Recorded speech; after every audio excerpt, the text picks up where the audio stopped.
Welcome to the second session of Beck's 2021 virtual PFR Insight Meetings. We're excited to have you this afternoon if you're in the East, or this morning still if you're in the West. Hope you're sitting down for a great meal or finishing one off as we speak. Scott and Sonny could not be here with us, so we recorded a brief message from them, and when they're done, we'll kick the meeting off. Hi, I'm Scott Beck, President of Beck's Hybrids. Hi, I'm Sonny Beck, CEO of Beck's Hybrids, and we want to welcome you to our Insight Meetings this year. As I think back to the very first one of these, I just got out of college, and one of my jobs the last year was to go around the state to different farm groups and talk about the practical farm research that was being done at the university. I quickly realized, though, that there was not going to be enough of this practical research done in the future, the money nor the resources to do it and present it to farmers. And so the very next year, we started our own practical farm research here on the farm. And we kept adding to it, and it kind of takes care of our passion for always trying to learn more about yield, learn more how we can produce and produce more economically for farmers. In today's world, we're testing hundreds of these products, always trying to find the best return on investment for you. My ask of you is that you take home one or two practices that you might learn today and try them on your farm for next year. And thanks for coming. Enjoy. So from the first practical farm research study that Dad did to today, where we've got over 100 different studies and testing 250 or more products or practices or systems to help farmers in their operations. And we do that on 6 of our own sites, as well as 3 additional sites that we work with a contractor on over 900 acres. And so the investment we're making is truly for the benefit of farmers. And as we look to the future, we think that the things like the practical farm research PFR proven practices, where we've got at least 3 years of data that show a positive return on investment, are going to be the types of things that farmers are going to really find useful, especially as we incorporate them into our FARMserver data software platform, where once the farmer plants the field, enters the planting date, then we will be able to give and share with them some of these PFR proven concepts in actionable insights throughout the season. For example, we can let them know the week ahead of when a fungicide spraying at the R3 growth stage would be needed. And that's one example of the many things that we're looking forward to providing for farmers. So thanks again for coming. We hope that you enjoy the meeting, and thank you again for your trust and your confidence in our company. Great message, Scott. Thank you. I want to introduce the speakers for today. To my right, John Skinner. John, Central Region, Regional Agronomy Manager. Nate Furley. Nate is a Regional Agronomy Manager for the Western Region. Next to Nate, Jason Gayheimer. Jason is a Practical Farm Research Manager based here in Atlanta. And next to Jason, Steve Gauk. Steve is the Regional Agronomy Manager for the Eastern Region of the Beck's marketing area. So before we get started, I want to do a quick reminder of what exactly is practical farm research. So practical farm research was started in 1964 by Sonny Beck. The idea was to supplement research as university funding was declining. He wanted to be able to help farmers succeed by providing information through practical, on-farm, field-scale type of research. With that in mind, he's established across the country now, Beck's has 6 of our own locations where we do our research. Those are the white dots. And then we also work with some cooperators at 3 northern locations in Michigan, Wisconsin, and Minnesota to supplement our research in more of that northern climate. Now, as we go throughout the presentations today, you're gonna hear a phrase. This is PFR proven. We want to review just a second. What is PFR proven? Now, PFR proven is a practice or a product, and if it's a practice, it's the best practice that we tested. But if it's a product, what that means is it means it's something that we've tested a minimum of 3 years at multiple locations, and over the course of those 3 years, it's provided a positive yield return each and every year, and it's averaged a positive ROI over those 3 years. That's what PFR proven means, and that's where we often recommend that growers start when they start thinking about what they should look at in practical farm research. Now, during our presentation, you may have questions, and so we want to make sure that we answer those questions. So at the end, when you get done, you can, as we go, you can type in your questions in the chat box, and then we'll hit as many of those questions as we can at the end. You'll see this QR code at the end of the meeting. That'll let you know we're going to start doing our question and answer session, but you can hover your phone over that QR code and tell us how we did during our meeting. What's new this year? One thing I want to touch on is what's new in our PFR book and what else are we doing new in practical farm research. The book hopefully has arrived at your houses by now. We sure hope most of the farms have it in their shop. But the PFR book this year is a little different. We still have our PFR proven section. That's where we want you to start when you start thinking about where should I look first. We have our multi-location studies. That's the next section. But what's new this year is our weed management pages. There's a number of pages we go in depth into what kind of weed management solutions are available to help growers make those decisions. And then of course we have our individual site highlights as well. In addition to that, we have our recommended soybean herbicide program guide. This was sent out right before the end of the year, and it's packed full of information. There's a lot of new things that we've added to this book. It's a really valuable guide. We get a lot of positive feedback on the herbicide recommendations that we provide for growers. So speaking of herbicide recommendations and weed management, let's start off with Steve Gauk. Steve, tell us a little more about weed management solutions. Well, welcome.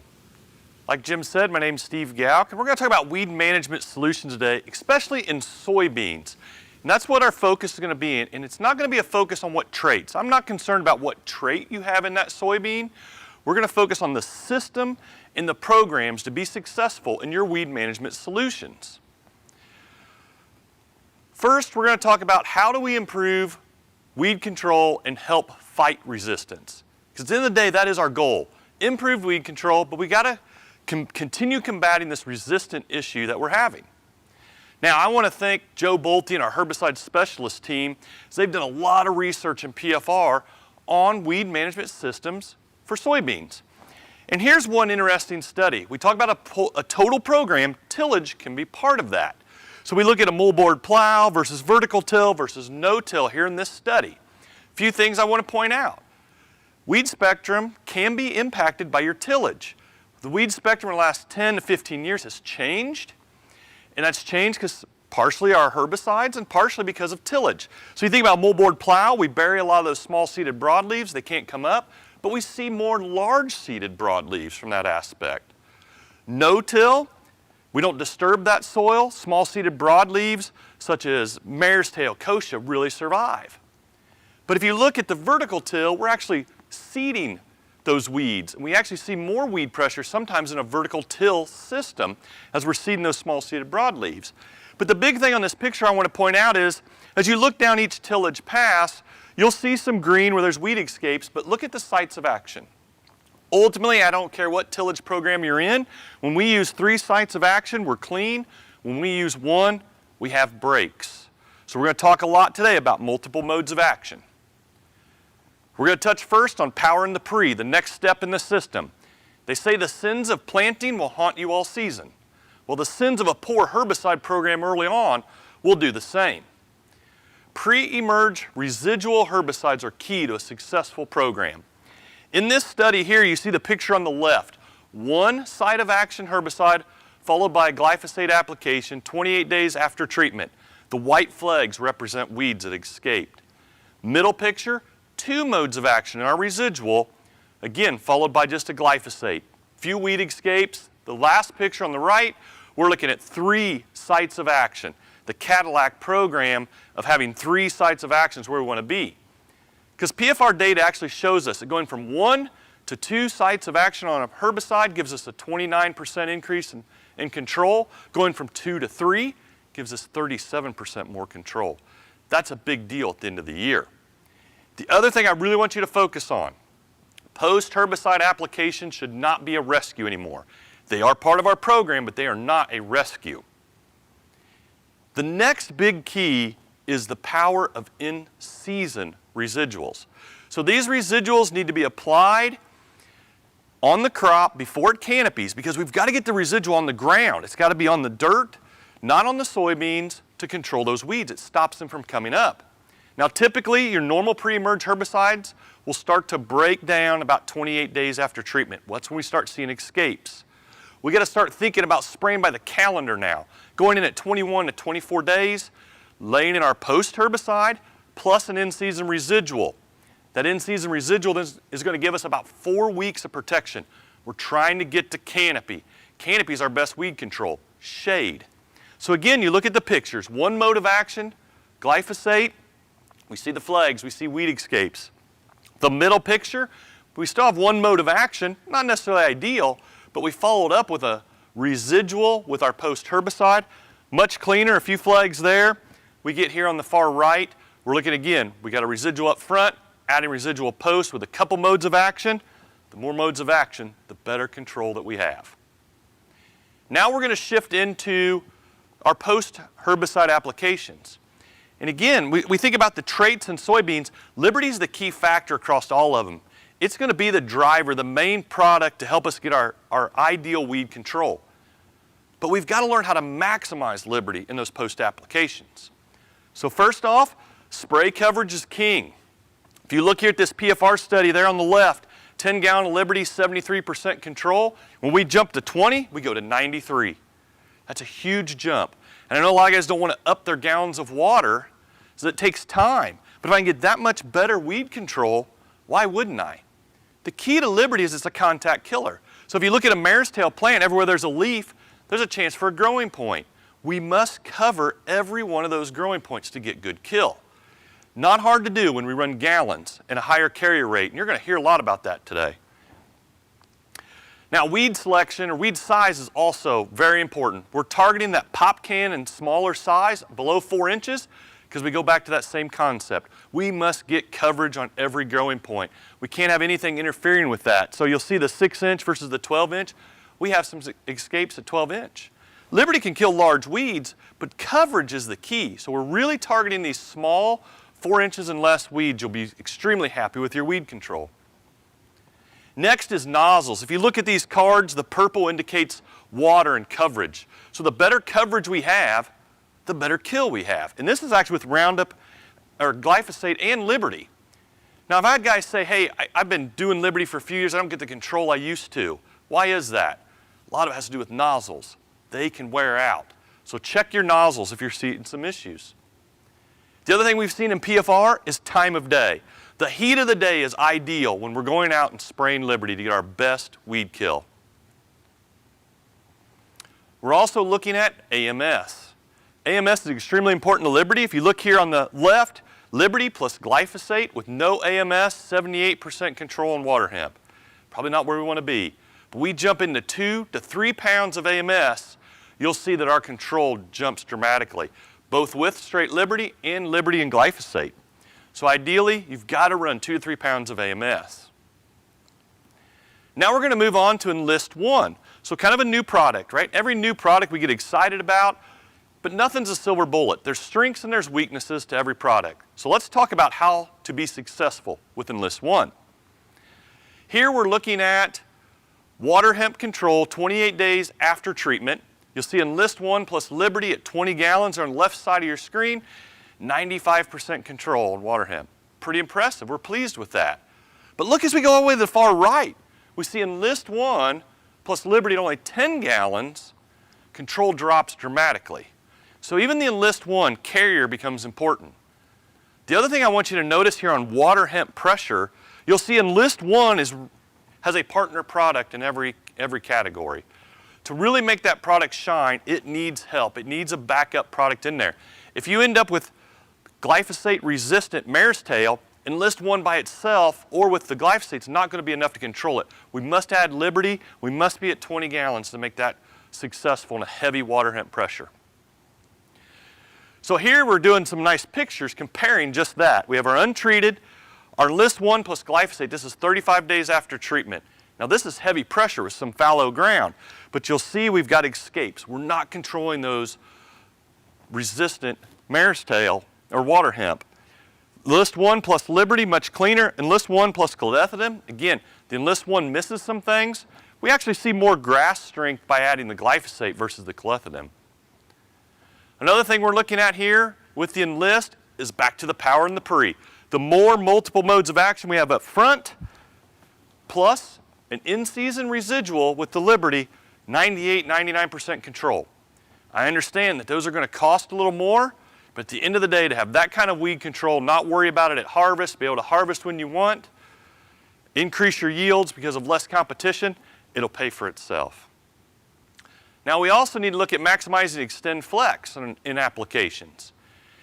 And really, we're back to the same story. Power in the pre, extend flex offers a great opportunity early in a burn down program that we haven't had in the past with dicamba products, keeping those weeds from emerging, actually get a little residual. Nozzle selection is key. We want to target that 21 to 24 days after planting. Great burn down. Do not tank mix it with Liberty though. No grass activity, no AMS. So there are some limitations, but an awesome program to use in your pre's. All right, so here's your keys to success in weed management. One is the power in the pre. Use a residual pre-emerge herbicide. Overlap those residuals, and remember, the best weed control is the one that never emerges. That is our ultimate goal. At this time, I'm going to take the opportunity to turn it over to John Skinner, and John's going to talk to us about a profitable fungicide pass. Thanks, Steve. Over the years of testing at PFR, we have done tons of testing on fungicide. So what I wanted to take the opportunity to do this year is provide you with 4 key factors that are going to give you the greatest option to have a profitable fungicide pass. First, we'll run through corn, then we'll run through the same things on soybeans, and I'll provide a little bonus activity at the end for you double crop producers. So let's dive right in. The first thing we look at when we talk about making a profitable fungicide pass is going to be the selection of a product. When we look at our 2020 results, at PFR, we're calling this kind of the year of the fungicide. Everything was very responsive to a fungicide application in corn. And you can see here the 4 products that we tested all had extremely good results. 10 to 16 bushel advantage versus a control of no fungicide. The unique thing about all these products is they have multiple modes of action, and that's key when selecting a fungicide for a profitable pass. We need multiple modes of action that are actually targeting the diseases that we are going after. When we look at this at multi-location, multi-year testing in our PFR proven products for corn, we see 3, TrivaPro, Delaro, and Headline Amp, that are kind of leaders in the clubhouse. And then in 2020, we added Zolero FX to the mix. So 3 very profitable fungicides to build that pass upon. The second aspect in corn of a profitable fungicide pass is going to be fungicide timing and the time of day in which we apply those fungicides. So when we look at growth stage timing for corn, we have tested this year over year at PFR. What we've boiled it down to is that no matter what time we test, the highest return on investment has always come back to that tassel time frame. So making a fungicide application at the tassel time frame is going to give us the highest return on investment. This is also a PFR proven practice. The other factor of fungicide timing is going to be the time of day studies. Now, we've tested this for multiple years. I wanted to give you a quick look at our 2020 study results. So what we do is we test at 8 a.m. with dew on the leaves and 3 p.m. with dry leaves. And what we've seen year over year is that we get a consistent yield advantage and ROI to spraying that fungicide at 8 a.m. in the morning with dew on the leaves. It helps that fungicide spread on those leaves and give us greater protection. Over a 3-year time period, 8 a.m. has come to the top. And over that 3 years, we've seen about a $10 an acre advantage. So if you can do some logistics and focus these fungicide applications on corn earlier in the day, you're going to have a more profitable pass. On corn, the other thing we can do to increase our success with the fungicide pass is look at the carrier rate. Now here I'm going to turn to 3-year data from our PFR locations on carrier rate. In these studies, we test a control of no fungicide, 10 gallon to the acre, 15 gallon to the acre, and 20 gallon to the acre. And what we can see is as we increase our carrier rate, we increase our yield and ultimately our ROI. Now the unique thing here is 20 gallon to the acre actually does provide slightly higher yield and slightly higher ROI, but in the terms of logistics and getting more acres sprayed earlier in the day, one of those factors we talked about earlier, I'm going to recommend 15 gallon to the acre for your fungicide applications on corn. Now let's go into soybeans. Soybeans are going to be the exact same concepts with just a little difference in our results. So first off, the products. 2020 results here from our fungicide studies show that any fungicide that we applied at our 5 participating sites had a positive yield advantage and a positive ROI. These were R3 applications, and we'll touch on that a little bit more later. So to get consistent yield results and make consistent recommendations, we turn to our PFR proven fungicides on soybeans. As you can see, there's 5 of them there. The newest one being Zolero FX was just added in 2020, receiving that PFR proven stamp. So again, selecting a fungicide that attacks the diseases we're going after and has mixed mode of action still remains very important on the soybean side of things. Soybeans too also have a fungicide timing aspect to them and a time of day aspect. This could ultimately be considered one of the most crucial times to make an application in soybeans, and that's at the R3 time frame. You can see from the data that we have here, this PFR proven practice that spans over 7 years shows that R3 is the highest response time frame to spray a fungicide and insecticide on your soybeans. You can see if we go too early or too late, we turn that fungicide pass from very profitable to actually losing money per acre. What we're looking for here is to protect nodes 6 through 13.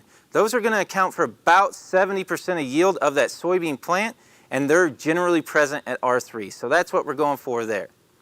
The second aspect of timing is again going to be the time of day studies. So our 2020 results echo what we've seen over multi-year data. That spraying at 8 a.m. with the dew on the leaves provides that fungicide with less time to evaporate, or excuse me, more time to keep from evaporating, as well as using that dew on the leaves to actually almost increase your carrier rate.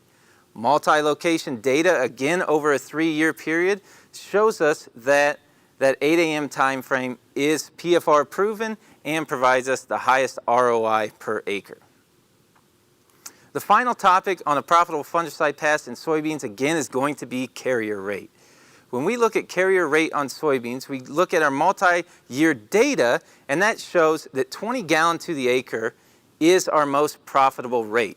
Now, when you think of a soybean plant, you think of a smaller plant than corn with a more lush, dense canopy. So that's where we see the improvement of 15 to 20 gallon per acre really pay in this situation.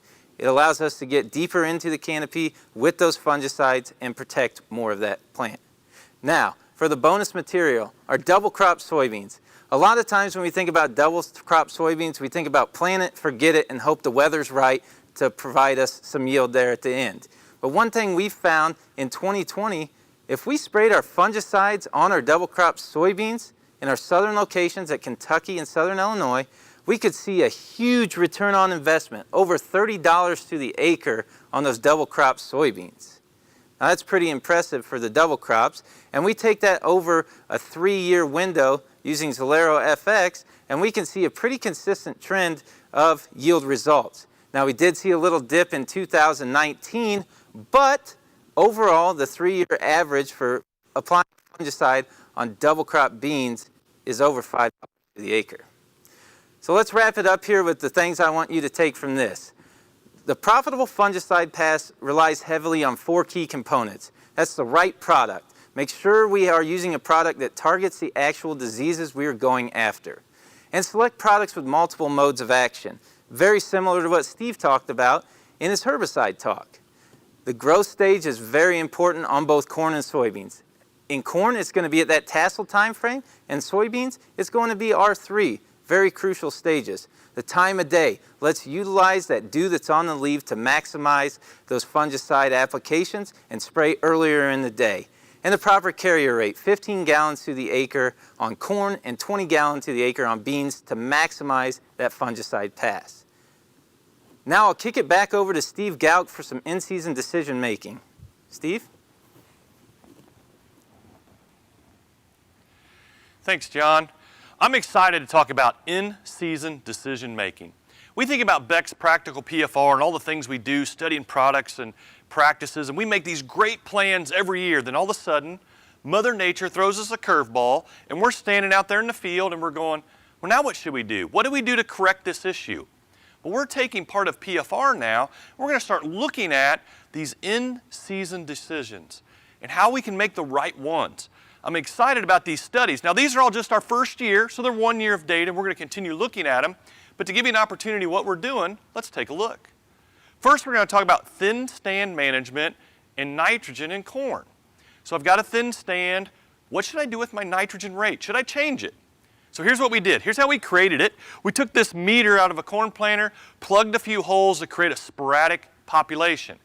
And then we had a field that looked like this. And many of us have had situations where we've walked out to a field and it's looked this way, and the stand's just almost okay to leave, or it's too late to replant, so we're going to keep it. But now what do we do? What do we do with our nitrogen? So we dug into that this year. Now this is multi-location, again, 1 year. But our 190 units of N was our control. That's our PFR proven most economic optimum rate. Again, it turned to be most profitable at a normal spacing, normal stand. We dropped down in the middle there to 26,000 with that sporadic spacing, and it still was more profitable to stay at 190 units. Now, once we got down here to 20,000, it was sporadic. We saw an advantage to pulling back a little bit on the nitrogen. Not quite as profitable from the 190 to the 150, but the 150 became more profitable because we lost a little bit of yield from that standpoint. Now we move on here to thin stand management and fungicide. I have the same scenario. I've got this thin stand. Do I put more money into this crop? Well, just as John said, in 2020 was the year of the fungicides. And when we look at our Kentucky and southern Illinois locations, we had some southern rust come in late, So that did exaggerate maybe some of these results. But the interesting thing is, it paid no matter what our spacing was or our population was at the end of the day. So even at 20,000, and you're going, I don't know, I don't have a poor stand, I don't know if I want to put money into that crop, almost a $50 improvement in profitability by putting fungicide on, hey, that's pretty valuable, right? So even if that crop, we've got a sporadic low stand, there's things we can do to manage it and continue to make money. Next, we're going to take a look at replant threshold in soybeans. Every year, it seems like somewhere we're in soybean fields looking at them going, oh, I got a poor stand, what should I do? Do I replant, do I not? So we wanted to take a look and take a look at some data and figure that out. So ultimately here, when somebody shows up, your Beck's dealer, your agronomist, your seed advisor, they show up, they're going to ask some questions, right? What was your original planting date? What's your current stand? How uniform is that stand? And this has been a big question over time because we've always kind of said, okay, the more uniform it is, the more apt we are to leave it. Then the question becomes, do I tear it up or should I fill in if I have to replant? So let's take a look at what we found. Well, first, let's set the stage. PFR, looking at multi-year, multi-location, you know that it's PFR proven to plant soybeans early. There's a huge advantage to that. Also, we know there's an advantage to lowering populations when we plant early. So if I plant it early and I have a thin stand because of a weather event, am I actually still better off? So here's what we did. You'll see because multi-locations, we got replant dates of May 26th through June 3rd. So we tore the field up and replanted at that time. We replanted in 15-inch rows at 150,000. Here's our original planting dates, April 21st through May 13th. Here you'll see a 40,000 sporadic stand. Most of us are going to struggle to leave something like that, aren't we? Let's take a look here. Again, you've got your replant, 150,000 on the left. We've got 80,000 on the right. 80,000 is kind of that break point. We've always said, hey, if I have 80,000 and it's uniform, it's a no-brainer to leave. Well, this is 80,000 sporadic now. Now what do we do? But you can see the difference, though, in how much farther this 80,000 is ahead of your replant. Will that have a factor at the end of the year? Here again, we look at it. The 150,000, you see it's still behind, but the stand looks good. We feel better about it. Here we're looking at 60,000 in season. This is where those layering residuals we talked about earlier becomes very important. We've got to have good weed control, and that's how we're going to get it. Here's 100,000. Well, that don't look too bad, does it? We're going to be comfortable with that. But here we are at harvest, and you look, we're behind with that replant. Does that mess up your harvest schedule? Does that make them susceptible to a frost, maybe some dry weather later? How did that affect your whole harvest time frame, your fall time frame, because you replanted it? That's something to consider for replant. Here we're looking at 40,000, looks pretty thin, but the weed control looks good. Again, that goes back to using multiple modes of action and layering in those residuals. Here's our 80,000. Oh, most of us, when we get there in the field, we know it's a little thin, but we're comfortable. But I love this picture. It tells a neat story. On the right, you'll see the replant soybean at 150,000. There's a lot of plants out there. It's a narrow stem, not much branching, a lot of distance between nodes as it's growing and competing for sunlight. As we go across, you'll see more branching. So more opportunities for nodes, more opportunities for pods. Beans compensate really well. And a lot of times we forget to take that into consideration. Early in the spring, we're looking at that single little plant to remember, hey, it can bush out, it can compensate for these holes. So how'd we do? Well, our replant ended up with 135,000 final stand. Our 89,000 final stand was profitable, highly profitable, no brainer to leave. We actually jump down here to 71,000, it was still profitable. So has that number moved from 80 to 70? Well, 1 year of data. We're still looking into that. But it's something to consider. Actually, we jumped down here to 60. Yeah, we lost some money. But in terms of percent, not that much. If we ended up really having some harvest issues or messing with our harvest schedule, 60 may fall in, between the 60 and 70 may fall into that new number. So again, something to keep an eye on as we continue to study this. Now we also looked at beans in 30-inch rows. Just like the corn, we plugged some of these units, created a sporadic stand. So I've got my soybeans planted in 30-inch rows. I need to replant. What do I do now? Well, here's something to take a look at. replanted 121,000 versus 90,000. We were more profitable to leave that 90,000. Again, the earlier planting paid out. Now we fall back to 70,000 in 30-inch rows. We lost profitability there. But again, it's a pretty small window. Over years of testing, I'm going to be curious to see where that goes. Because this number now falls closer to 80 in 30-inch rows. So some fun stuff we're doing here in PFR. I want you to continue watching PFR for expanded studies on our in-season decision making. Going to be some great things out there. But at this time, I'm going to turn it over to Jim Schwartz, and he's going to talk a little bit about nitrogen rate and population that we've done in PFR studies. Thank you, Steve. Much appreciated. You know, Steve talked about in-season decision making, and I want to talk to you a little bit about a decision you make prior to the season. Really, when we think about nitrogen and population rate, it's one of the questions we get a lot. Did I increase my seeding rates? Do I need to increase my nitrogen? You know, many of you probably just came through a holiday event where you had family over, and when you had more family over, you bumped up the food, right? You made more food, and that's the way a lot of people think about nitrogen in corn plants. As I increase the number of corn plants per every acre, I need to increase my nitrogen rate. I want to show you some data. This is pretty interesting data. This is, the red line represents yield over time. You can see it's gone up continually as we expect.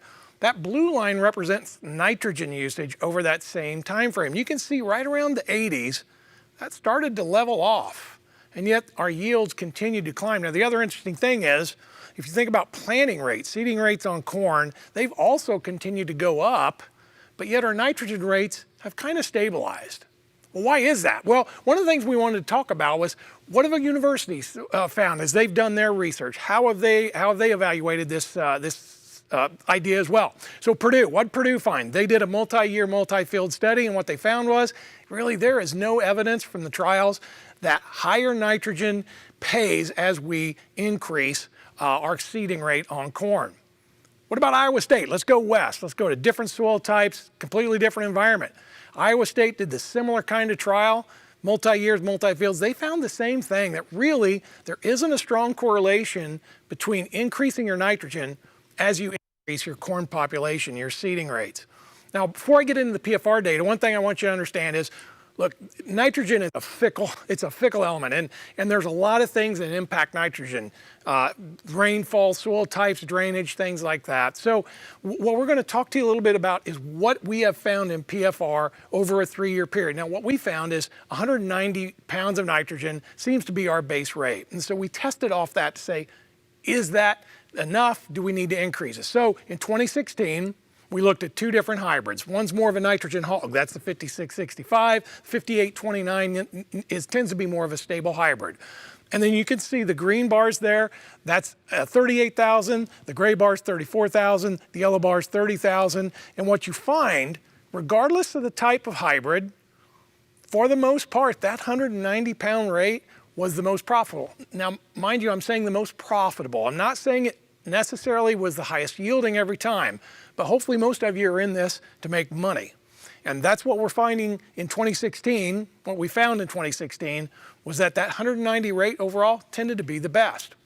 What about 2017? When we went and looked at it, 5665, again, that nitrogen hog, when you look at the data, you can see 30,000, that was the highest, the 190 was the most profitable. Now, as we increased to 34,000, and we saw that there was a slight advantage to the 230 pound rate.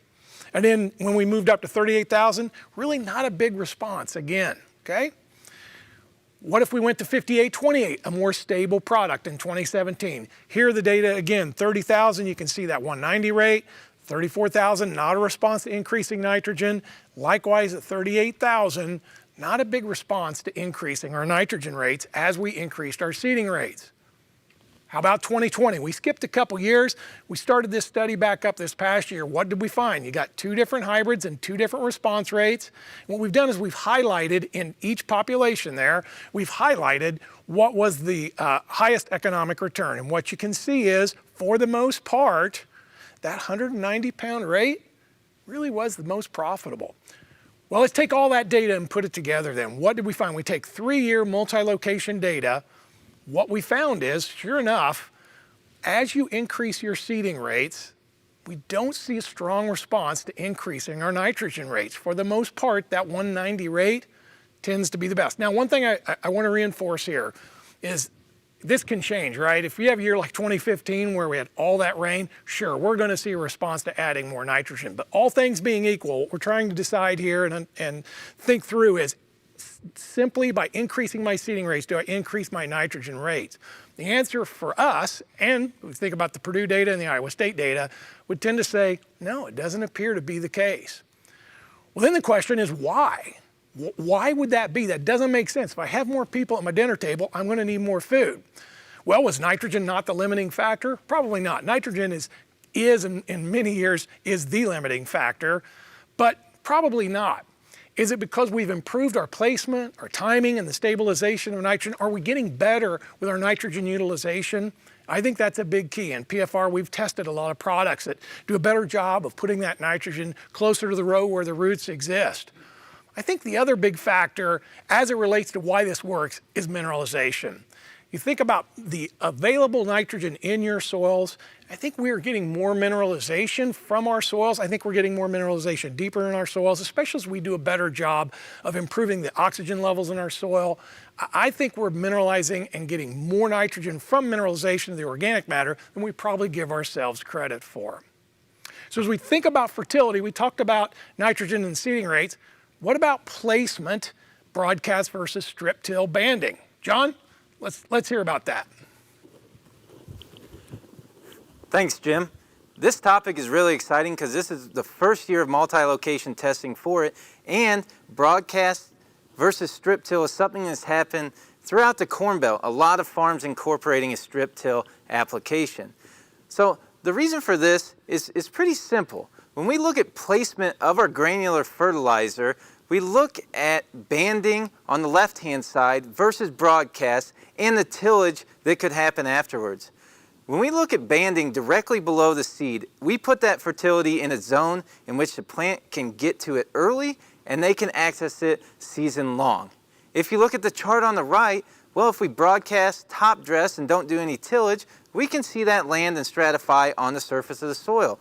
If we do some moldboard plowing or deep tillage, we can see that get buried too deep. So we're looking at crucial placement aspects of our granular fertilizer in these studies.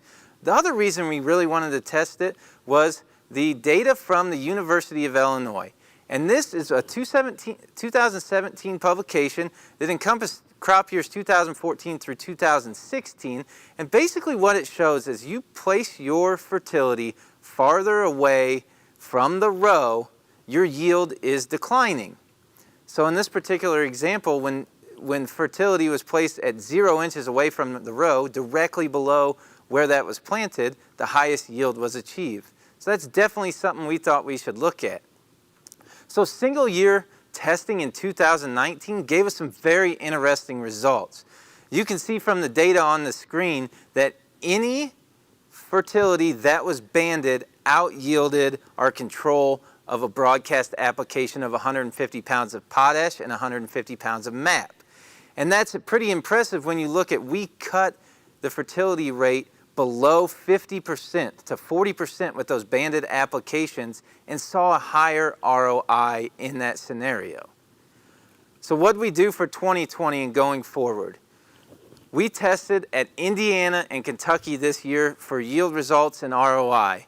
We put out 10 different treatments of strip till versus broadcast applications. And you can see there on the screen, we did broadcast in no-till, we did broadcast in conventional tillage to see how those different environments would respond, not only in plant growth, but also yield and ROI.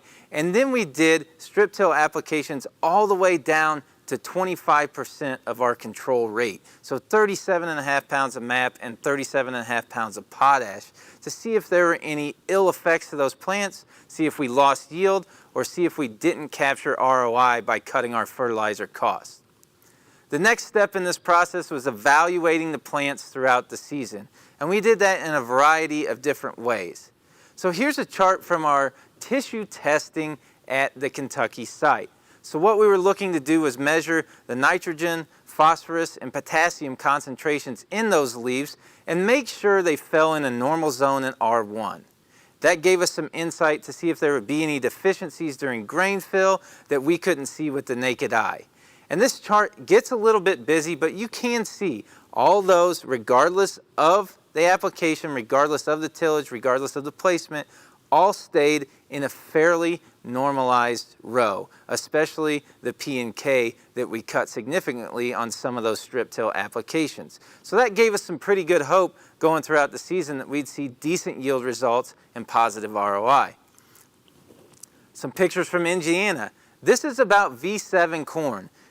Well, on the strip till portion of it, it's about V7 corn. This is indicative of the early season growth we saw strip till versus no-till, about 2 leaf stages ahead, and that played out throughout most of the growing season. You also see a little bit more root mass to those strip till or conventional till plants. So again, going through the season, all signs pointed to profit and yield advantage on that strip till application. Here, Kentucky root digs that we saw, again, larger root mass on the banded versus the conventional tillage at the highest applied fertility rate. Now, let's boil it down to what the data said for 2020. And it was very unique in Indiana what we saw. We saw that the conventional till broadcast system with a cut rate from our control had the highest ROI. And we will see down at the bottom that all the strip till banded applications of fertility did suffer in yield and ROI. Now, talking to the crew at the Indiana PFR location, what they noted was that those banded plants, those plants that were planted into the strip till bands, were those couple growth stages ahead all season long.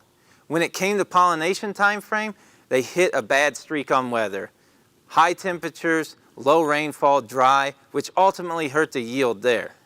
So a little bit of the why on why we saw the results we did in Indiana. Now let's look at Kentucky.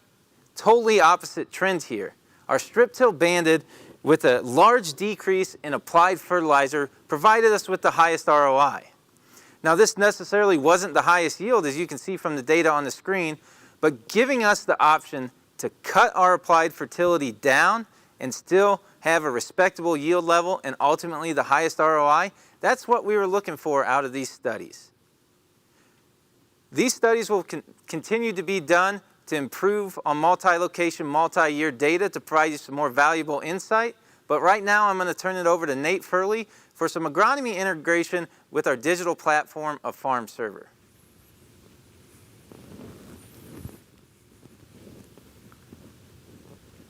Hey, thanks, John. Agronomy integration with FARMserver.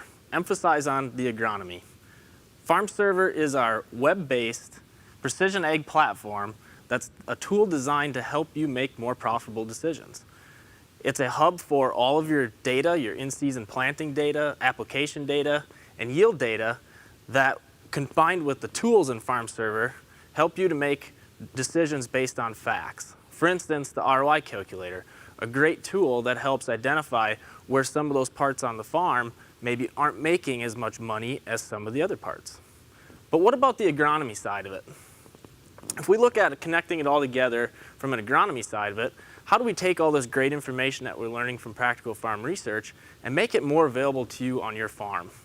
Well, I'm excited to talk about the new and upcoming recommendations and notifications to you from FARMserver. Simply put in your planting maps or enter a planting date to a field, and our model goes to work staging the growth of those plants, incorporating weather data, and giving you up-to-date agronomy information and PFR recommendations. What might this look like? If we go ahead and look at a home screen of our FARMserver, personally mine, we see this new portion over here called Your Farm Today. Today, what is happening on your operation that's going to help you make proactive agronomy decisions versus reactive agronomy decisions. Here's a great example. If we look at an overview of my field, we'll see that all the fields show that they're at VE. Now this is really great, but what if we look ahead a little bit? What if those stages of half the fields were at V2 and the other half were at V4? And I'm going to take a PFR proven practice and go out and side dress nitrogen. Well, I better get after it, because if my field's down here at V2 and I start up north, by the time I get down to these fields, maybe it might be too late. So again, it's a tool to help us be ahead and be proactive. Looking at soybeans, as we heard earlier from John, fungicide at R3 is a PFR proven practice. Well, how do we know when that R3 growth stage is? Quite a big dollar difference between an R2 application, an R3 application, or after R3. This tool will send a notification to you updating you that your field is at R2. So now you get that notification right on your phone saying your soybean field is at R2. That gives us a week time to go ahead and get our fungicide in, get our equipment ready, and maybe do a pre-scout just to make sure that they are at that R3 so we can make the most profitable application possible. Now these are just some of the great tools that are coming from FARMserver as we look at integrating agronomy, not just the data and information, but the agronomy into FARMserver. I want to share that Beck's is invested into FARMserver, not only financially, but through people like Zach and Sheila, field representatives for FARMserver to help you on your operation best utilize this tool to make the most money possible on your farming operation. Now, I also get the opportunity to talk about one of the more popular topics in agronomy right now, the microbial nitrogen products. What do we think about, or what do you think about, when we think of, or when I say the forms of nitrogen? Well, personally, I think of the form of nitrogen that I invested into. What did I pay for? Whether it was urea, UAN, anhydrous, my personal favorite, manure if I can get it. But when we think of nitrogen, we often think about what we are invested into. Well, what does the plant think when we think nitrogen? What form of nitrogen does the plant best use?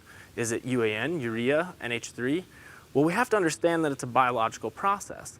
We also need to understand that the soil's ability to hold those nutrients is a factor in getting our yields and a best ROI off those acres. So if we think of CEC, cation exchange capacity, if it were at 14, then we take that 14 times 10. That tells us that we can hold 140 pounds of nitrogen in that soil at that given time. Well, if I'm going to try and get a 240 bushel yield, do I have enough nitrogen to get there?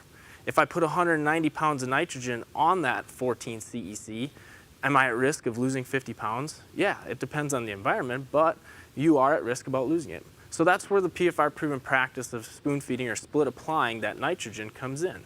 If we put 140 up front, let that plant use some of it, maybe by V4, V5, and then go supplement the additional usage of what that plant did, maybe 50 pounds by that point. Now we're maximizing that holding capacity. So those are some of the strategies of nitrogen management that we do believe are very important in making the decisions. But again, when we think of the biology, what about these microbial nitrogen products? Well, knowing that the money that we spend on the product of nitrogen, whether that's urea, UAN, or anhydrous, that nitrogen fertilizer that we purchase has to go through a biological process to convert to that most available plant nutrient form of nitrate. Now again, some of the nitrogen a plant can take up is in an ammonium form, but getting to this nitrate is a biological process. So like we heard earlier, the environment has an effect on that. Too much water in the soil limits oxygen. So is this what we're talking about with microbial? Well, no, it's not. I think the new approach to the microbial nitrogen may be supplementing things to benefit that process. What can we do to stimulate those nitrosomonas and nitrobacter? Or are there beneficial strains of biology that we can add to enhance that process? So in 2020, our first year of this study, we looked at 3 products: Source, Invita, and Pivot Bioproven. Now, we looked at these products in different applications because they're all different. So I'm going to talk about just how these products work or how they're marketed to work, and then I'll get into the data. Let's start with Source. Source is a foliar applied biological product that's goal is to get to the soil to stimulate the native biology in that soil. So if we were to apply it at V4 like we tested or VT, we can time out when we need to most benefit those soil microbes. When can we enhance them at what time? If we look at Invita, Invita on the other hand is an in-furrow product. It's a biological strain that's added that actually enters the cell of the corn plant and helps that corn plant make its own nitrogen. So if we think of a soybean plant or a legume, they have that symbiotic relationship with the rhizobium in the soil to help fix atmospheric nitrogen, for its own plant needs. Invita works by doing the same thing for a plant that's not naturally a host like that. If we look at Pivot Bio Proven, its product, again, adding microbes to the soil in furrow, it's unique in the fact that those microbes actually go to work and enhance the phosphorus and nitrogen uptake of the plant. But as the colonies grow on the roots, because they adhere to the roots, as that root grows, the colony population gets high enough to where they max out their production when the corn plant is maximizing its nitrogen uptake. So 3 different products applied in 3 different ways that go to work in 3 different ways. So let's look at the data. In our 2020 study, again, single year study, we looked at source in our microbial activation study. We applied the product at 0.7 ounces per acre. And if we look at the 2 hybrid multi-location data, we see that we had a yield increase, but we didn't quite have that positive ROI. A little bit mixed on the ROI. Now, to lay out this study, we did apply on all 3 of the products. We applied them as recommended on their label. And we applied them to 2 different nitrogen rates, 190 pounds and 165 pounds. The purpose of doing that was to kind of match what some of the marketing had. Reduce the amount of nitrogen, add in the product to supplement what we would typically spend our money on that synthetic fertilizer. So again, 2 different rates of nitrogen, 2 different hybrids, a nitrogen hog and a nitrogen efficient hybrid on multiple locations. If we look at the Invita data in our nitrogen fixation study, we applied this product at 3.2 ounces per acre in furrow. We actually saw a negative yield and ROI at the high nitrogen application rate, but as it's labeled at the lower application rate of nitrogen, we did see a slight ROI with that product. So gaining more dollars per acre with a little bit less nitrogen. Finally, looking at our microbial study, Pivot Bio Proven, you can find this on page 116 of our 2020 PFR book. This product in our multi-location study showed that it had a positive yield on both application rates of nitrogen, but again, those ROIs were not quite there. So again, the products are costing a little too much to give us that positive ROI along with a positive yield. To summarize these studies, this was a single year study with these products, and there's a lot to learn with the biological market. These are just 3 products in a vast growing biological marketplace out there. Microbial biostimulants, natural biostimulants. This is probably why it's the most popular and talked about topic right now in agriculture, is because there is just a vast amount of products and companies entering the market space. Our goal with PFR is to continue to look at them, help understand why they work, how they work, and help give you the information that you need to make a profitable decision. With that, I'm going to hand it over to Jason Gaheimer to talk about planter attachments. Thank you, Nate. All right, I don't think we can have a PFR presentation here without talking about a little bit of equipment. So I'm going to dive into some planter attachments here. So the first one I want to cover a little bit is Fast Track. So Fast Track is a closing wheel system. Okay, we've done a lot of testing around closing wheels and just taking and looking at aftermarket wheels compared to 2 solid rubber wheels, and that's been very positive for us, very profitable, really. And over time we've really found that just about every aftermarket wheel has an advantage over 2 solid rubbers. So what about these closing wheel systems? So we've got a couple already that are PFR proven now, and Fast Track being the newest to the list here. And you can see a couple bushel on corn and a bushel on soybeans. That's typically what we've seen with closing wheel advantages, is anywhere from that 2 to 5 bushel on corn and anywhere from 1 to 3 on soybeans. And keep in mind that these are in smaller plots, 300-foot stretches, good uniform testing environments, where if you take these type of attachments to field scale, we would recommend and think that you're going to see much greater return, okay, much higher yield advantage, because you might have some washouts, some rougher areas of your field, not just nice, smooth plots like we have. So just to be able to see 2 to 5 bushel increases with these type of attachments is very exciting in the plot world. So what I like to focus on, though, is acres to pay off, because all these attachments can be big investments, especially when you get up to maybe a 24-row planter. So this is our acres to pay off for Fast Track. On the top we have corn, the bottom we have soybeans. I like to look at this because these can be big investments, okay? These can be high dollar purchases, but how many acres does it take to actually pay that off to then you are just recouping pure profit, okay? So the green bars are the $3.50 on corn, gray are $4, and the light green are $4.50 on corn. Then beans, we're looking at $9, $9.50, and $10. And then we run that across 12, 16, or 24 row planter. These are the acres to pay off these investments. So you can see, hopefully, it's a 1 to 2 year payoff on these type of systems that are going to last a long time and be able to give you a good return on your investment long term. So here's a good look at Fast Track, what it looks like on the back end of a John Deere planter, and also the footprint it leaves. I like to show this video. A lot of people ask us if we have data on case closing wheels. So with case closing wheels, we have not tested those because we do not have a case planter in our PFR fleet. But this is very similar setup. It's not exactly the same, but similar. And so the data that we see from this, I think we can utilize and give a little bit of an example of what you might expect from a case closing wheel system. Also on this, you see the disc openers, the front stage, so it's 2-stage. You can put different types of bells on there, right? You could put an aggressive one for no-till, or you could put the single disc, normal, for that conventional till, and then it has the packing wheel on the back. So good performance out of this product. Furrow Force, I want to cover this one next. This is a new product for us, so it's not PFR proven, but it's new to us in 2020. And it's one of the most advanced systems out there on the market right now for closing wheel systems. Okay, it's a 2-stage system, as you can see in the video. The first stage is crumbling, pushing that soil inward, so that the stage 2 can then pack it down, stitch it shut, remove air pockets, get good seed to soil contact, but get the right amount of soil density layer out there for good, even emergence. So what Furrow Force brings is integrated sensing, row-by-row control, sub-second response for optimized closing. You can run everything through that Gen 3 monitor and adjust things on the fly. Our data showed some good responses this year. Keep in mind, we had a great growing season. We had good planting conditions. We didn't have really any struggles with emergence across the board, but once again, these type of systems outperformed a standard closing wheel with 2 solid rubbers again. Same thing with soybeans. Once again, we're seeing that about that same response that we typically see with soybeans, good performance compared to the 2 solid rubber closing wheels. The other thing that we did with Furrow Force is it's adjustable. So you can either run it in static mode with certain pressures, or you can go fully automated, okay? And so we saw, even in the plot world, a good advantage to being fully automated and adjusting on the fly and keeping it at a certain range versus just a constant static amount of down pressure. So the other thing we do with this is we take 24-hour emergence ratings. So ideally, you want as many corn plants to come up in day 1 and day 2 as they start emerging as possible to get good even emergence and not have some late runs that don't perform as well.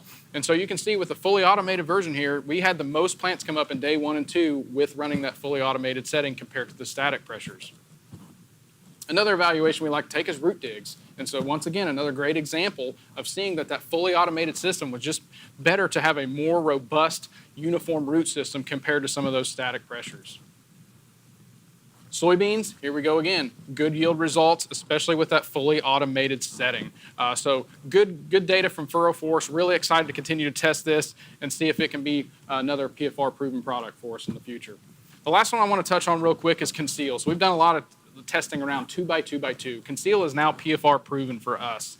So we see the best gains when we take a higher rate of nitrogen compared to our 30 units on one side, and we go up to that 60 units on both sides, 2x2x2.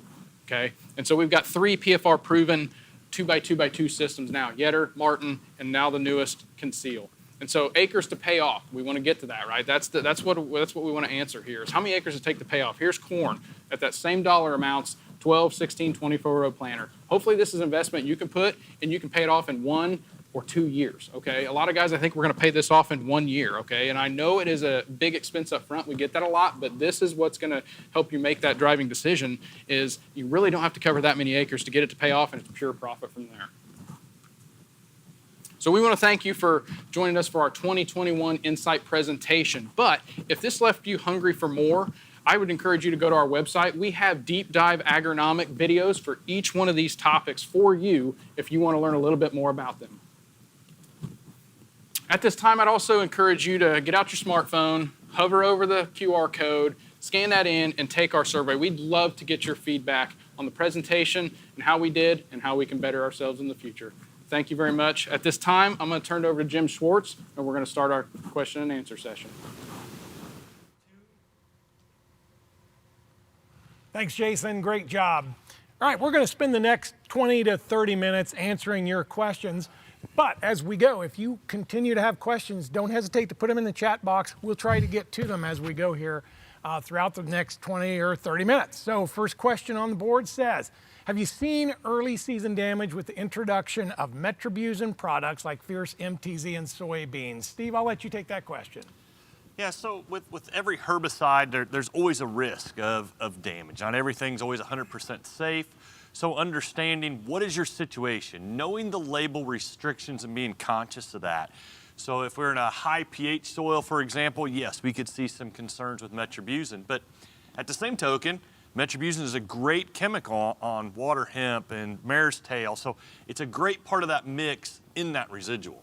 Nate, I know you've got high pH soils as well up in Minnesota and your area.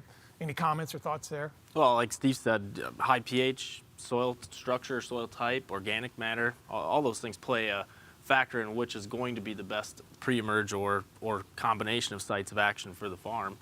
Just got to be very conscious of that when you're making those selections and those decisions. Sure.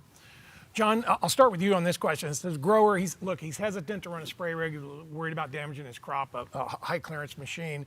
So his question as it relates to fungicide application is it still worth my time to pay for an airplane to spray my fungicide? So airplane, ground rig. Yeah, so we typically see pretty good results from the ground rig just with the coverage and the gallonage that we run. But the way the last 2 to 3 years have worked, it seems like at the tassel time we haven't seen a whole lot of disease present. But later into the season, that disease has came in and caused some yield reductions. So yes, if you're in the conditions or you're forecasting conditions that are conducive to disease growth, I'd go ahead and use the airplane, see how many gallons of water they can push. Generally it's 2, but if you can get them to 3 or 4 by chance, that's always going to help to get better coverage and deeper into the canopy. Jason, have we done any work in practical farm research, plane versus a high clearance rig? And if so, what are your thoughts? Or Yeah, that's so it's obviously we haven't done any of that in a plot scenario. Still trying to work to get more data in the field with aerial versus ground rigs. So trying to get some of that research done here in 2021. But to this point, we don't really have a lot of concrete field data from that aspect yet. But do hope to continue to evaluate that. Jason, I'm going to stay with you. This is a question. We've actually done some work on this. The question is about, hey, you talk about the 20-gallon carrier rate on soybeans and using a fungicide. Mm-hmm. Well, if the test was conducted at 8 a.m. and there's a dew on the leaves, do we still expect we need that 20-gallon carrier rate? Yeah, it's a good question. We did 1 or 2 years of research on this where we did the different carrier rates with the different times of day, so with or without the dew. And what we really saw is because our theory was, okay, can we go down to 5 gallon to the acre if it's a heavy dew and we're spraying in the morning versus having to do 15 or 20. So we went pretty low, like I said, down to 5, and it still showed you're in that 15 gallon to be that sweet spot, even 20 if logistically you can do 20. So our recommendation still, even in the morning with a dew, still being in that 15 to 20 gallon carrier rate. That's still going to be the sweet spot. Yep. John, you just think about the lush canopy of a soybean plant, and I had told you need to protect node 6 through about 13. Mm-hmm. Well, node 6 is down there about 6 to 8 inches from the ground, so we really need that gallonage to penetrate the canopy. Sure. All right, sugar beets in rotation. Nate, what 3 modes of action do you recommend in soybeans? Yeah, that's a great question. What 3?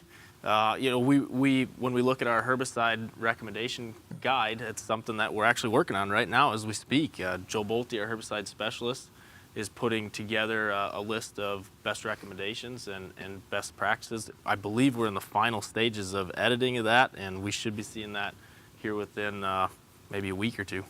Yeah. So we're creating a herbicide recommendation for sugar beet rotations? For sugar beet rotation, correct. Yep, not herbicide recommendations for the growing sugar beet crop, but for the crops as soybeans going into sugar beets the following year. All right, this question, I think this is related to my presentation, was what was the percent organic matter in the nitrogen rate study? And was there any benefit to the sites with the lower organic matter to increasing nitrogen rate due to the lower levels of mineralization? It's a great question. So the answer to your question is we've tested at a number of different sites with a range of organic matter anywhere from low 2s up to 7. And our data would indicate it still holds true pretty close, whether it's the 7 at the Minnesota side or 2.5 here in Ohio, that 190-pound rate still seems to be about the right rate. Now, that doesn't mean in certain years that, if it's hot and dry or cold and wet, the mineralization might be lower, and therefore maybe there would be a response to a higher N rate. It's all dependent upon the environment and soil type, but our data would say really, whether it's the 2.5 or the 7, what we're finding is that 190-pound rate seems to be kind of the sweet spot. But again, if you have a year like 2015 where it rains about every other day, sure, we're going to see responses to that higher end rate. All right, next question. Jason, this is for you.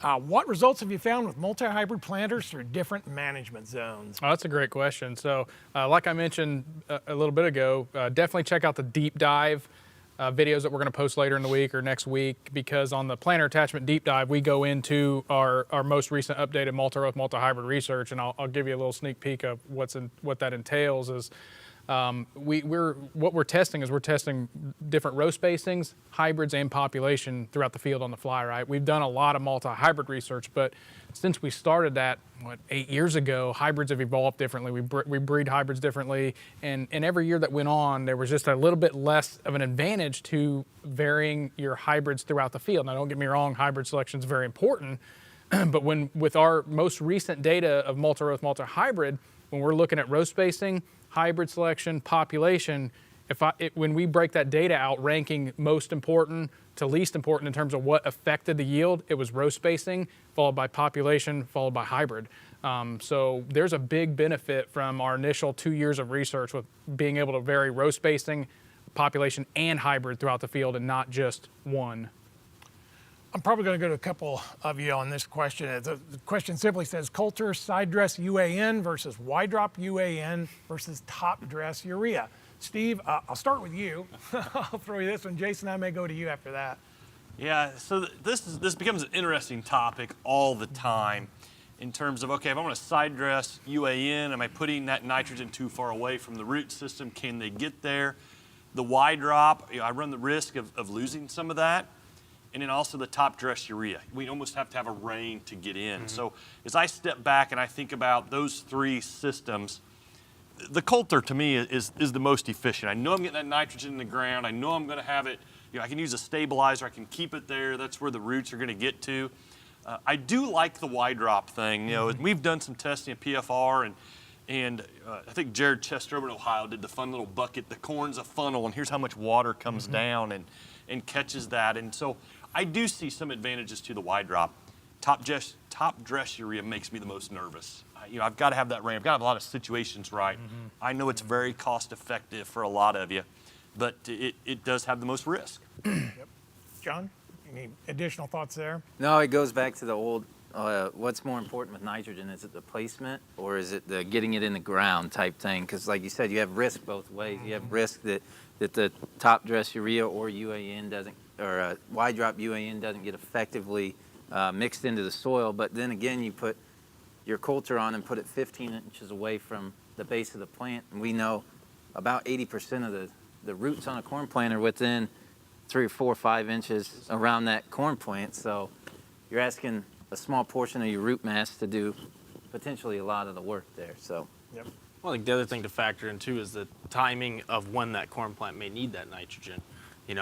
Urea takes a little more time to break down to become plant available, where we can go with the UAN application, especially in a wide drop, place it next to the plant, know that 25% of it's available today at application.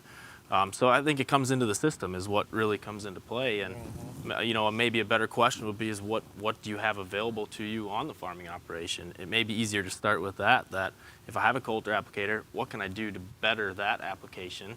Or if I don't have any application method and a local applicator's got a top dress applicator, what's the best timing of that application?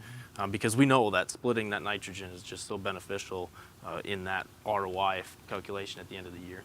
Yeah, that's PFR proven. And I make the comment every year. I can tell you exactly how much nitrogen you should have used, where you should have placed it, and whether or not you should have used a stabilizer in September, right? And that's to your risk reward. And you never know, because one year, one method, one placement, one timing, one rate may be right. The next year, it's a totally different story.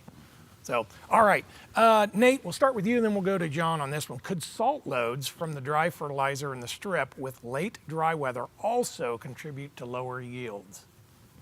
Yeah, I think it could contribute to lower yields, but it's the depth of that band. When is that root mass getting to that salt band? Is it dispersed out enough? I hate to play the card of it depends on the weather, but I think it really does here, you know. But also, I think when we think of what equipment we're using to do the studies or to apply that band, you know, if it's in a thick band at the bottom of that strip and those root masses get to that, they're going to have some injury and potential crop damage or yield damage at the end of the year. So maybe, you know, dispersing that fertilizer within the band might be a better practice, but yeah, I think we can see a negative effect on yield at the end of the year. Yeah, and you know, if that question is in reference to the yield results we saw this year, one thing the PFR staff in Atlanta noticed was that from planting all the way up to pollination time frame, those banded fertilizer strips had about a 2 growth stage advantage to the ones that were broadcast applied fertility. So they also noticed that in that about 7 to 10 day window it was pollinating, we caught a streak of weather that was extremely hot and extremely dry. So for the Indiana data, that was kind of the consensus of why that yield reduction was there in the strip till banded. Just caught a string of bad luck for pollination. Jason, we made those strips in the spring. Some pretty heavy clay soils where we did it. Any thoughts about that as well?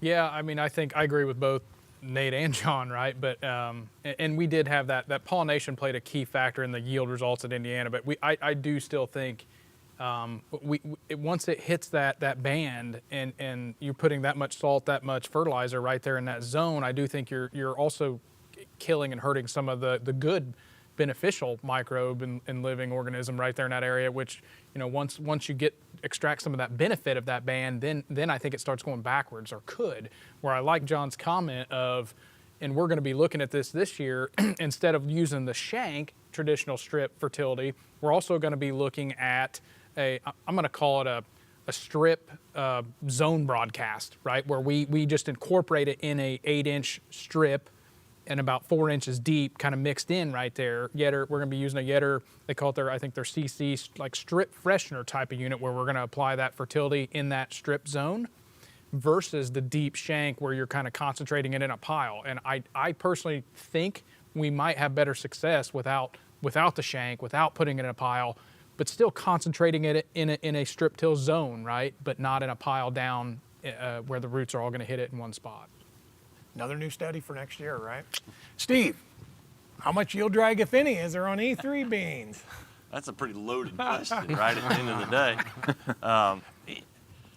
Our product team does such a fantastic job of selecting products, researching, and looking into yield in all different situations. And this whole yield drag on traits goes, you know, back 20 years now in terms of when genetics came out. And you know, as a seed company, as a trait provider, you can't afford to have any of your products have any yield drag at the end of the day. They've got to be good products. They've got to perform, and very confident in our E3 bean lineup. Yeah. Anybody else? John? I think he covered it well.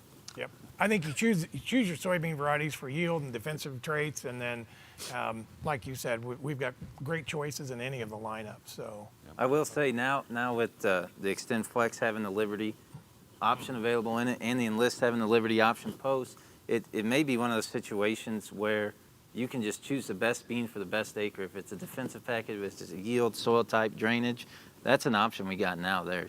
It's pretty nice. Yep. Steve, we'll stay, since you did the herbicide talk. Recommendations for pre-herbicides on non-GMO soybeans. So non-GMO soybeans, you go back to the pre-Roundup days and you think about, you know, how do we handle that? And there's a lot of good options out there. And again, it's back to multiple modes of action. It's about layering. And ultimately, if you haven't seen yet or gotten access to our herbicide book that our herbicide specialists have put together, it's got some fantastic options in there. They have done a great job with that book. Get with your Beck's representative, your dealer, find out if you can get a copy of that. But there's great programs in there. It'd take me half hour to go through all those programs, but multiple modes of action, layer your residuals. Anybody else? Comments? I think it's hard to answer that question without understanding, you know, weed pressure and other management practices. But to your point, we do have a guide to help you answer those questions. So, all right, Jason, cover crops are becoming a little more popular. What are we doing in PFR for cover crops? Yeah. So we've done a decent amount of cover crop research, I'd say 5-6 years ago, and it's, I'll be honest, it's a little bit difficult in plots in the environment we have to work with to do some of the cover crop research accurately. But circling back around that a little bit this year, we're looking at different closing wheels within cover crops, as well as some termination things, whether to go in and plant green or crimp with the planter while planting, or to terminate ahead of time and plant after you've kind of killed it off. So looking at some termination things a little bit, as well as probably the most common popular question I get is we've done so much research on closing wheels now that guys are experimenting with some cover crops. What about closing wheels in cover crops? Which ones perform the best there? Do any of them wrap, or are there negatives to aftermarket aggressive closing wheels in cover crops? So I'm going to try to address those. Why is it hard to do cover crop research on small plots? Insect pressure actually probably gets us more than anything. It's hard to replicate a field scale cover crop environment in a small plot. We have a lot of the insects that will kind of overwinter in our grass alleyways because we have alleyways all over the place, right? And so once we start mowing the grass and things, they really, what happens is they mass movement into the plot area, and it's just an infested area with high pressure. And then when the crop comes up, it's all on. It's all on. Yeah. We've lost entire plots to insect pressure, and it's ultimately not necessarily the cover crop's fault, because if that was field scale, you wouldn't have had it concentrated like we did in the plot. So we got to approach it a little differently. It's a little tougher. So that's why you don't see us have a lot of cover crop research in the plots. But we know it's a question that needs to be addressed, and we're trying to do our best to work towards that. John, here's a question we wouldn't have gotten 5 years ago. Spraying fungicides with drones, okay? If you think about it, who knows what it's going to be like in 10 or 15 years, maybe now, maybe next year. So the question is, hey, look, I know you guys recommend 15 to 20 gallons. What about spraying with a drone? Is it worthwhile? Am I just wasting my money? Also, as I think about a plane or a helicopter spraying 2 or 4 gallons, what are your thoughts? Aerial application of fungicides. Sure. So with the helicopter and the airplane, I'm fine with that lower gallonage just because of the spray pattern that comes out with the downdraft from that aerial equipment. I don't have any experience spraying with the drone, so I don't know what the answer to that question is. But I can say that those airplanes and helicopters that do 2 gallons to the acre, over time we have seen some pretty good responses to those fungicide applications. So I think if we could get decent coverage, if we get that drone to simulate some of that downdraft and get deeper into that canopy, I think we could be all right. But that is an interesting thing that I think with Jim Love, our drone expert, and PFR, we could probably get a committee together to test something like that. I was thinking the same thing. I mean, we've got a drone expert on staff. That might be something. And he's been testing these different drones to do that. Steve, he's been doing spraying herbicides with it, and very effective there at low gallon rates, where we talk about Liberty need to be 20 gallon. I mean, that's not the ideal situation, but he has been doing some herbicides with it, so it'd be a fun test to do with the drone. Yeah, I mean, fungicide. Aspirationally, wouldn't it be cool if we could pinpoint in a field where a disease outbreak is going to pop up, and then go there with a drone and spray? I mean, that would be. That's great. where I see the future of the drone coming in is targeting areas where it's more of a, not necessarily reactive, but going out there to address a known problem instead of maybe just doing a R3 fungicide or a VT fungicide.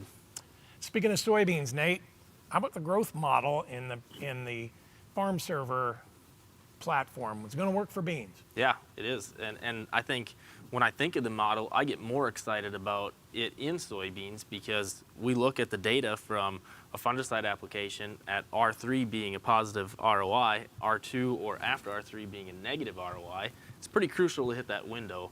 And it's also a little more difficult to scout and identify that R3 as opposed to corn at VT. Well, that's a pretty one to drive by on the road and see where your field's at. So I think from a modeling standpoint and helping identify when those time frames are and to be proactive on making profitable decisions, I get more excited about on soybeans than I do on corn. Interesting. And by the way, as we go, don't hesitate to still input your questions. We'll try to get to them. We've got 7-10 minutes left, but if you have a question you'd like to ask, keep putting them in and we'll try to get to them. Jason, talk about a conversation we had on Friday as we were doing our practical farm research protocol development for next year. What about dribbling UAN behind the closing wheels as compared to 2x2x2? Yep, so just yesterday morning, worked up an initial protocol draft for potentially looking at a 2x2x2 system, or like the conceal that I talked about, versus some of these where you're just putting basically some tubes that hang off the back of your closing wheel tail, right? And it dribbles on both sides on top of the ground. Yeah, we're interested in that. My personal opinion is I want it to start in the soil, right? So I think if we do this research over time, there probably isn't going to be huge differences between dribble on top of the ground versus in the soil, but I think there'll be years where it's pretty detrimental to do that, and years where it's about the same. But I think over a course of time, there'll be a couple bushel difference, and that's a lot of money after you pay for the system. And so I think my recommendation will probably, I'll be surprised if it changes, about wanting it in the soil versus dribbling. So we're going to try to take a look at that. With or without a stabilizer, for if you're putting it on top of the ground, is probably open for debate. You can probably get us all pretty animated up here if we start talking about in depth on that. So we'll probably have a treatment where we on top of the ground dribble, we do maybe look at a stabilizer. Because mere fact is it going to be worth the money for the stabilizer? You're not talking 100+ units. We're going to do it with probably that 60 unit. So is it worth the money for the stabilizer for that or not? So we're going to try to answer that. Nate, nitrogen biologicals you talked about. They work when you put on a lot of manure. How does manure impact nitrogen biological products? I could go on a rabbit trail on this one. I really could. But, when you think back to before commercial fertilizer, a natural way to supplement plant needs was manure, right? And there was a natural system and symbiotic relationship that took place in that soil. So naturally, my mind goes to, yes, they would work better in a manure situation. We may see a better benefit to them because in that manure, you're adding more live microbes, you're adding biology versus a synthetic commercial fertilizer where you're not adding additional biology. So I think it would be something that could really enhance that manure and that breakdown, and kind of maybe bring some things back into more of a natural balance. Yeah, I've made the comment many times, if this is everything there is to know in the world of biologicals, I think this is about how much we know right now. I'm not even convinced we know how to test them properly, right? And so that's why you see these big swings in performance, and I don't know how salt and pH and things like that impact our performance. So we've got a lot to learn as it relates to biologicals. So, hey, Jason. Sugar, foliar applied sugar. Yeah, you remember what our Jerry Mathis, our agronomist in South Dakota, said about the more on theory, right? Mm-hmm. And it relates to sugar. Yep. Does putting more on work? Yeah, so we did a lot of research on sugar for, 3, 4, 5 years, and got a couple PFR proven sugar products, right? And we did a rate study with just the feed grade dextrose, and more wasn't always better. I think we still settled in around that, somewhere between 2 to 4 pounds. Mm-hmm. You start adding more than that, it also just becomes, you have a lot of sugar on hand if you're doing that. If you're doing that multiple applications, that high of rates, you're going to be dealing with a lot of product, and you're not getting the bang for the buck at that point. Some of these sugar products are pretty cheap, and so by putting a couple pound, really every trip across the field we saw it was a benefit just because there's low cost involved. So a couple pounds every trip, it was consistently a good bang for your buck. But if you're trying to really push that and increase rates, it started going backwards on you. Yeah, we tested it and it didn't work, right? The moron theory did not prove out in that case. I don't want to deal with that much sugar. Yeah, exactly. That's a lot of bags of sugar. All right, Jason, you're talking to a grower and he's got to make some investment decisions on his planter. Should he invest in a system like, Furrow Force or Fast Track, or is his money better spent on Yetter poly twisters? That's a good question. Still doing some research, obviously, with the Furrow Force. I want to test it at multiple locations for a couple more years and look at those. But we've seen everything we've really ever tested has been better than 2 solid rubber closing wheels. And so just the first step is putting aftermarket wheels on. If you want to go to that next layer, like I talked about with Furrow Force or some of the other Fast Track, Schaffert, where you can dial it in a little more. If you have rougher terrain, more varying conditions, you're going to get a bigger bang for your buck with those systems like Furrow Force, in my mind. So want to do a little more research. I don't think there's a wrong answer at all. It just depends on what company you want to work with, how much do you want to spend, and what's your operation look like in terms of your acres and variability. Steve, question for you. I layer my residuals at burn down. Do I come back and layer residuals 21, 24 days after application or after emergence? What are your thoughts? So that's a little bit of a tricky question. Ultimately, we think about the residuals having a half-life or a blanket of protection, and how long does that last, and what affects that blanket? Sunshine, rainfall, things like that. So ultimately, we want to be able to keep weeds from emerging. So if I'm going to go out there 21 days after I've made an application and really scout and see what's going on at that point. Do I need to be making that next residual application to stay ahead of it? Can I wait a little longer? Sometimes we plant earlier, soils are cooler, and it takes longer for weeds to emerge. So I may be closer to 21 days actually after being emergence, but we got to start scouting about 21 days after application. Yeah. Anybody else comment? I think it's good to plan for it. Yeah. I think it's good to set that plan that 21, 24 days from application, you better be prepared to do it, because upon scouting, any visual weed, it's time to go. Yep. Yep. Yeah, it is. We're getting to the end of the questions. John, you talked about strip till, banding fertility. Can I cut my rates if I ban my fertility? What are your thoughts? Do we know enough?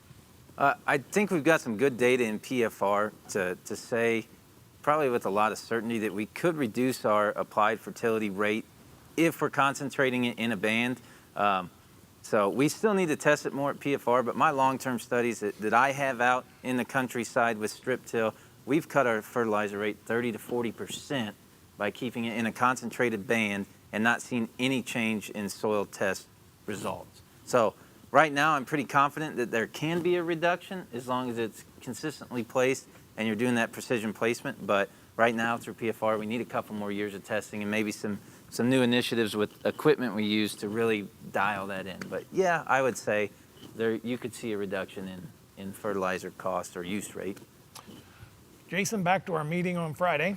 The question is, hey, if I run a higher rate up front with my 2x2x2 system, does that change my economic optimum nitrogen rate? That's a good question that we currently don't have the answer to, right? But we talked about this in our last protocol meeting for our upcoming studies for 2021, and we want to try to answer that. Our corn after bean economic optimum 190 was derived from putting 30 units 2x2 followed by those remainders of those different nitrogen rates that we tested side dress at V3. So now we do want to take probably that 60 units of nitrogen 2x2x2 and do different rates side dressed at V3 to answer that question is because there's a potential that we can be a little more efficient with our nitrogen now that we're putting higher amounts 2x2x2 versus nothing with the planter or 30 units 2x2. So want to test that out because there's some good logic behind it. Steve, are you going to add anything there? No, I think I agree with him on that aspect, that it's, we got to retest it, rethink it. As technology changes, hybrids change, our management styles change, we've got to stay ahead of that game and find new opportunities. Okay, Jason, another one we argued about for quite a while last week. All right, nitrogen system studies. The question really is about, hey, are you doing a nitrogen system study where you compare, for instance, anhydrous all up front? Mm-hmm. You want to talk a little bit about the... Yeah, we it's funny. I think maybe we should just live stream our protocol meetings and let everybody in on that, because they're really getting after us here on some of the things we've been talking about in those meetings, and that's a good one. We've done a lot of nitrogen form, timing, rate studies over the years, and we just continue to do them. We just do them different, right? Because there's so many different ways and timings, and you can have 100 treatments. We just can't test that way, right? So we once again debated over that again this year, and we're going to look at some different anhydrous versus UAN and timings and rate splits and rehash some of that, right? And so I don't think we're going to maybe have urea in there for this year, but it adds another layer of complexity within the plot on having to broadcast urea that accurately in a small plot while also doing anhydrous and doing UAN and doing all those different. Plot gets really big too, and it's hard to replicate. Right. So and we are trying to answer those questions a little bit at a time. And the way I answer that question is that can work depending on your soil type, depending on your drainage, depending on your organic matter, and depending on the rainfall of the year. Or, it may not. It may be a disaster depending on your soil type and drainage and things like that. So all those factors come into play. PFR Proven would say, we've tested a lot of that stuff, and our best system still was 30 pounds up front, 160 pounds side dress at V3. And that's split nitrogen, but also you think of splitting your form of nitrogen, right? Correct. I mean, that's something in my deep dive I talk a little bit more on, is identifying the form of nitrogen and how it may have that synergy in that biological process holding into the soil. And for me, again, hedging bets, we don't know what is going to happen after we apply that nitrogen. I'd never like to recommend a one and done nitrogen program, because Correct. we lose a lot of control over a already spent investment that may not be there when we need it the most. And splitting nitrogen just makes sense when it comes to hedging a bet, keeping some of that control in our pockets, having the audibility to make those decisions in season. Yeah, I mean, I always make the comment that the further away you get from a decision, the larger your margin of error, right? And so once you put all your nitrogen on up front, as the season goes, you have no, maybe it's going to be dry like 2012, maybe it's going to be 2015. To your point, hedging your bet, you're gathering more information and reducing that margin for error if you split apply. Yep. So, but that's not to say all anhydrous up front can't work. And I also understand the logistical side of that equation as well. So, all right, I think we're going to probably end here on a nitrogen question. John, I'll start with you on this one. Inserve and side dress anhydrous, is it pay or not? It depends. Yeah. Right? With all things nitrogen, it Typical depends. Typically, I will not make a recommendation to run Inserve with side dress and hydrous applications. And the reason I do that is because if you looked at the breakdown in the soil, or the conversion that happens within hydrous over time and how long it takes to be fully plant available, you can vary, obviously, depending on temperature and moisture, from anywhere to 3 to 6 weeks. Yeah. And we're typically doing a side dress and hydrous application when that corn's fairly young at V4, V5, maybe even V6 if we got a taller bar. So we need that nitrogen available to that plant, because once we hit V6, V7, we're taking somewhere between 7 and 9 pounds of nitrogen in a day. And if it's not converted yet into a plant usable form, we're going to start seeing yield reductions from it. So my personal experience and recommendation is that generally I don't, unless it's on a very, very poorly drained river bottom or something like that. Then I recommend a different form or a different timing. Right. But for standard side dress applications of anhydrous, I'm going to say leave it out. I'm going to agree with John on that. I'll give you a straight answer. My recommendation's no. For a lot of what John said, unless you have a rare circumstance where you've got acreage that you always lose nitrogen and you know it. Yep. Those instances maybe, but and I think most of the time the co-ops don't put it in either. You know, they a lot of tanks go out that time of year without, and obviously they'll sell it to you if you want it. But my recommendation's not for side dress time. Steve, comments? I agree with those guys. I mean, Yep. we can spend that money other places to be more efficient, more effective. Yeah, and that's Hedge my not, bets again, there. it's not to say there could be a year or a situation where it pays off, but this is risk reward scenarios you're playing out, right? And I think, John, what you're saying is in most cases, Don't need it. it's going to balance out, not pay, Yeah, not and paying it. it's not just a couple bucks. I mean, it's a sizable expense to run this stabilizer in season, and I think, like Steve said, we could utilize those dollars and get higher ROI in other places. Or spending it on a different form. Right, That's right. Correct. Maybe a little more available form, a little safer, easier to apply. Form that has some nitrate available immediately. now. Right. Well, it's been a great session. Really appreciate the feedback, the questions. If you want to know more about any of the 8 different topics we covered, go online. Probably Friday, early next week, we're going to post 15 to 25-minute deep dive sessions on each of the topics that we discussed today. So that'll be available for you to dig into. If you have questions that we didn't answer today, feel free to reach out to us. Send us an email, send them on in. We'll still try to get to them and answer those questions for you.